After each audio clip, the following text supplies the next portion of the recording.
Fala galera, começamos aqui o podcast Segue Anexo, né? É o primeiro episódio do podcast, onde vamos falar, né? Todo mundo em clima de Copa, todo mundo naquela pegada maravilhosa, né? Depois dessas eleições tensas que nós estamos tendo, né? O nosso país vai se unir novamente. Então, galera, eu queria apresentar aqui vocês, meus dois convidados de hoje, meus dois parceiros, o André e o Daniel. Dá um salve aí. Salve, galerinha. Boa tarde a todos. Boa tarde, boa noite, bom dia, né, cara? A gente sabe que horas que o povo vai estar ouvindo. Mas, galera, explicar um pouco o nosso podcast. O nosso podcast, a gente vai falar sobre a Copa em geral. A Copa desde lá antigamente, nos primórdios da Copa, até os dias atuais. E também vamos falar, né, que, pô, todo mundo aqui da minha geração, né? Todo mundo aqui tem mais ou menos a mesma idade, não é? Todo mundo aqui colecionou álbum de figurinha, todo mundo aqui é fanático por Copa. E Copa é isso aí. O que é Copa pra vocês? Vamos falar. O que vocês consideram ser a Copa? Pode falar aí comigo, Daniel. O que você acha? O que é a Copa? Mano, Copa pra mim é tudo, sabe? É um momento que você tem ali como entretenimento. Então o futebol, a gente que curte futebol, acho que é o melhor momento pra gente assim no ano. Então, a gente que gosta de futebol assim é um momento espetacular pra gente torcer pra nossa nação. Eu sei, Daniel. Eu sei, André. Desculpa. Acho que é um momento único que todo mundo espera, né? 4 em 4 anos para poder acompanhar a Copa e ver quem vai se consagrar campeão. Pô, mano, eu tenho uma parada diferente com a Copa, porque eu acho que a Copa ela não é só pra quem grada de futebol, mano. Eu acho que a Copa é pra quem gosta, todo mundo que... É aquela hora que todo mundo ali finalmente, né, tem aquele momento patriota, assim, ser uma coisa fanática. É todo mundo unido, né, Todo cara? mundo unido. Todo mundo unido. É, a família em casa, todo mundo parando de trabalhar, todo mundo fazendo as coisas só pra ver o Brasil, que talvez seja o maior orgulho nosso. Muita gente desmerece isso, né? Sim. Muita gente desmerece a gente ser conhecido como o país do futebol, porém isso é uma coisa que poucos conseguem ser. Na verdade, ninguém conseguiu ser até hoje, a não ser o Brasil. É. Então, tipo assim, os outros têm que ter tática, tem que ter técnica, tem que ter um tanto de esforço, e a gente já nasce com esse talento. E até mesmo com o nosso futebol um pouco mais ultrapassado que o deles, a gente ainda consegue revelar mais jogadores que eles na Europa lá. E acho que esse é o principal motivo da Copa ser foda. Que os caras que jogam na Europa, tudo agora vão jogar pelo Brasil, e aí outros 500. Aí é toda aquela façanha de que o futebol europeu é melhor. Não, é melhor porque tem jogadores brasileiros, jogadores uruguaios, argentinos. E essa é a diferença. Mas, cara, começar lá nos primórdios, mano. Vocês acham que os caras que inventaram a Copa do Mundo, né, que deram ideia da FIFA sobre a Copa, será que os caras pensaram que ia ser essa explosão toda, que seria essa coisa tão tradicional? O que você acha, André? Você acha que seria essa parada toda... Não, eu acho que eles não pensaram que ia ser tudo isso, até porque eles pensaram que ia ser como se fossem as Olimpíadas, né, na história.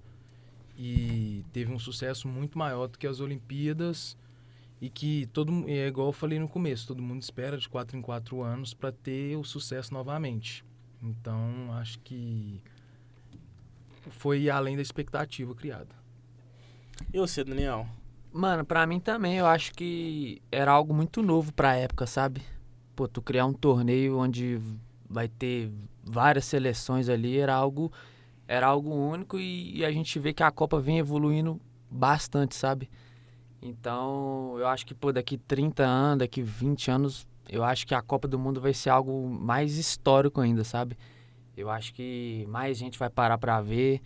Então, eu acho que o cara que criou... Obrigado, o carinha que criou aí, né? Porque, pô, o cara é inteligente demais. Pô, eu acho que a Copa, o espírito da Copa foda é que une do atleticano ao cruzeirense, do flamenguista ao vascaíno. Mundo, Então, tipo assim, todo mundo que se mata durante os anos, todo mundo que tá ali sempre na briga durante todo esse tempo, os caras vão lá e tão unidos, mano. Se abraçando, chorando, porque eu acho que nós, da nossa geração, a gente tem como obrigação retomar isso, mano. Sei que 24 anos, 26 anos sem ganhar a Copa é muita coisa, mano. 18 anos, se eu não me engano, né?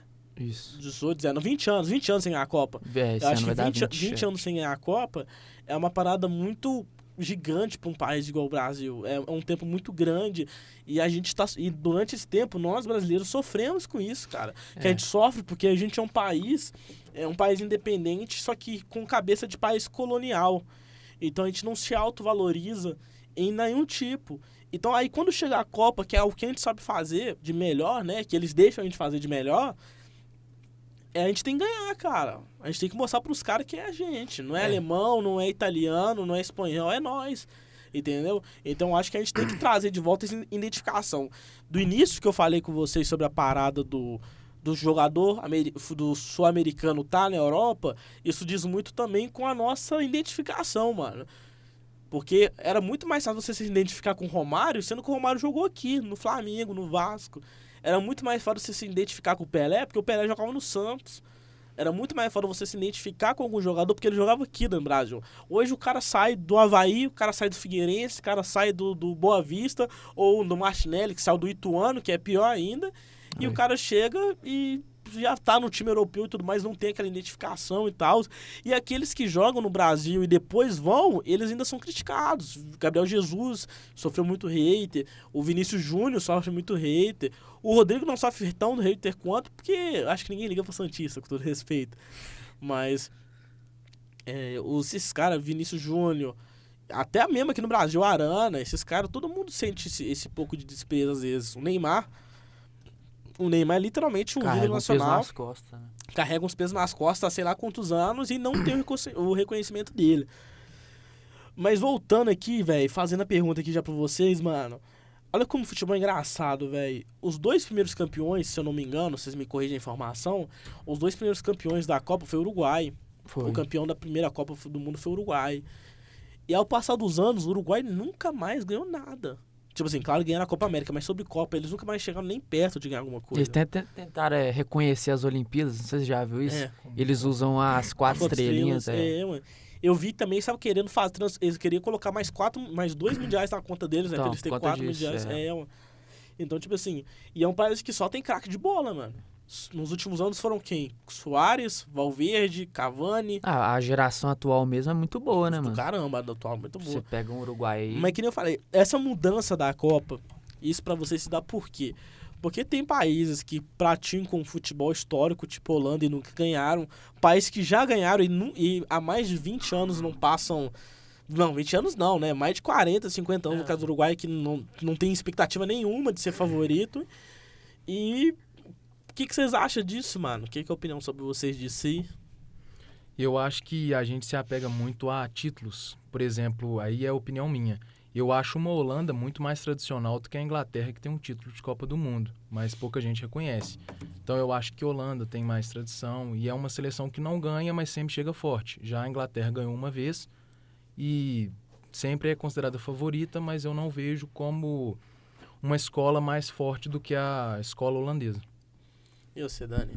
Eu concordo com o André, cara. Se você pegar, por exemplo, o exemplo que ele deu da Inglaterra, para nós brasileiros, a gente considera a Inglaterra meio que um fracasso, né? Se a gente for pegar, tipo, é uma seleção que sempre entra com expectativa.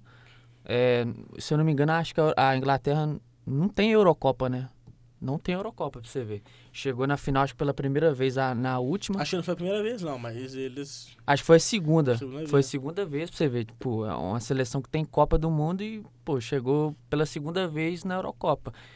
Então, acho que hoje o futebol é muito em questão de números também, igual o André falou. Pô, se você pega um treinador, uma equipe que fez história em alguma competição, se no final das contas chegar na final e não for campeão, cara, vice-colocado, igual meu pai fala, mano, vice-colocado ninguém lembra. Né? É algo que... Vice-colocado é o primeiro perdedor. É o perdedor que chegou mais perto. Então tipo, ninguém vai lembrar, pô, tal time foi semifinalista e tal, vice-colocado de tal Copa. Só se for uma seleção bem inútil, né? Que for pra final de Copa, mas, por exemplo, uma seleção que nem o Brasil, uma Argentina, um Uruguai que já tem Copa, chegar numa final de Copa e não ser campeão, cara, chegar na final e perder, igual, por exemplo, a Argentina em 2014 perdeu. Ainda bem. Cara... Ninguém não vai ser falado, cara. Então, hoje o futebol é muita questão de números, entendeu? Mano, que nem eu tava pensando aqui. Gente, todo mundo sabe que futebol é difícil. Mas tem uma coisa que é certa. São 22 jogadores, 11 de cada lado. O time que tiver menos inglês ganha. Inglês é só pereba, mano. Inglês é super superestimado. Os caras, tipo assim, a Inglaterra em si, por eles falam deles ter criado o futebol, eles são nada, cara. Nada. Que nem eu concordo com você, a Holanda é muito mais tradicional que a Inglaterra. Inglaterra tem muitos bons times, por exemplo, esse ano tem um monte de time pra caramba e não vai ganhar de novo. Não vai ganhar. Não vai ganhar de novo. É um futebol feio, pragmático, é um treinador ruim que faz escolhas erradas. Então, tipo assim... E tem bons Mas talentos. isso, só que eu acho que o brasileiro, falando de Copa, acho que nós temos que valorizar ainda mais, mano. Valorizar ainda mais e mais, porque, tipo assim, cara, a França tem o quê? 2? A França tem 2 Copas, se não me engano, 2 ou 3 Copas. O Brasil tem 5. Das favoritas agora, Brasil tem 5, Argentina Argentina tem tem 2. 2 e a França tem 2 também. A Argentina exclui um pouco que 2 foi roubada, né?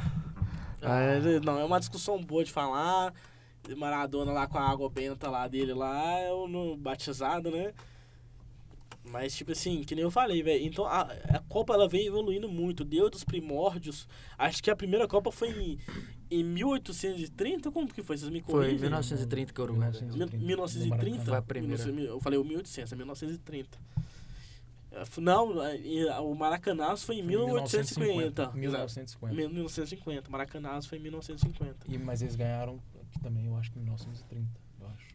Não, e o Maracanazo foi uma parada cabulosa, né, velho? Porque, tipo assim, quem era pra ser julgado mesmo, criticado pela falha, não foi, né, mano? Sobrou pros negros da época. Foi. Não sei se vocês lembram nisso, mas os jogadores negros levaram a culpa, sendo que quem falhou, se eu não me engano, foi o Bigode.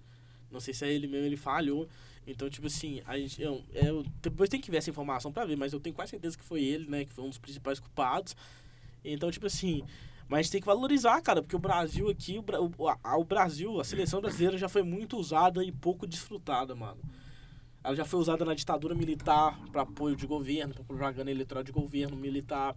Ela já foi usada para campanha política, né? E a gente não tem que usar. A seleção é do povo, velho. Seleção é de nós todos. É do cara que tem, infelizmente, né? Do cara que mora na rua, do cara que tem a maior mansão, mais rico, entendeu? O dono do Facebook lá, o sócio. A seleção é de todo mundo, cara. É a hora que a gente tem que se unir e tudo mais.